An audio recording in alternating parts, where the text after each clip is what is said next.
മലയാളത്തിൻ്റെ പ്രിയ സാഹിത്യകാരൻ MT വാസുദേവൻ നായർ ഇനി ഓർമ്മ. ബുധനാഴ്ച രാത്രി 10 മണിയോടെയായിരുന്നു അന്ത്യം. സംസ്കാരം വൻ ജനാവലിയുടെ സാന്നിധ്യത്തിൽ നടന്നു. മലയാളത്തിന് ഇനിയുള്ള കാലം അത്രയും വായിക്കാനുള്ളത് എഴുതിവെച്ചാണ് പുലർവെയിലിൽ ഒരു മഞ്ഞുപാളിമായും പോലെ MT മാഞ്ഞത്. അപ്പോഴും കാലത്തിൻ്റെ ചുവരിൽ ആ വിരലുകളിലെഴുതിയിട്ട മഹാരചനകൾ ജ്വലിച്ചു നിൽക്കുകയാണ്. പ്രായാധിക്യം മൂലമുള്ള പ്രശ്നങ്ങളാൽ കോഴിക്കോട് വീട്ടിലും ഫ്ലാറ്റിലുമായി കഴിയുകയായിരുന്നു MT. ഇടയ്ക്കിടെ ആരോഗ്യസ്ഥിതി മോശമാവുമ്പോൾ ആശുപത്രിവാസം. അത് ചിലപ്പോൾ ആഴ്ചകൾ നീളും. വീണ്ടും തിരികെ വീട്ടിലേക്ക്. അപ്പോഴൊക്കെയും വായനയ്ക്ക് മാത്രം ഭംഗം വന്നില്ല. രണ്ടാമത്തെ മകൾ അശ്വതിയുടെ കൂടെയായിരുന്നു MT. വളരെ അടുപ്പമുള്ള ആളുകളെ മാത്രമായിരുന്നു കണ്ടിരുന്നതും സംസാരിച്ചിരുന്നതും.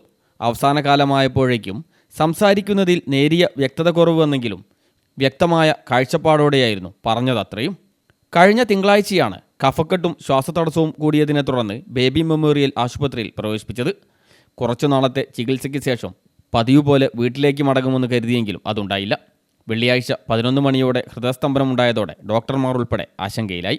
ഹൃദയസ്തംഭനം വന്നുവെന്ന വാർത്ത മലയാളികളെയാകെ ഞെട്ടിച്ചു. സാഹിത്യ, സാമൂഹിക, രാഷ്ട്രീയ രംഗത്തുള്ള പ്രമുഖർ ആശുപത്രിയിലേക്ക് കുതിച്ചു. MTയെ കണ്ടിറങ്ങിയ MN കാരശ്ശേരിയുടെ കണ്ണുകൾ നിറഞ്ഞിരുന്നു.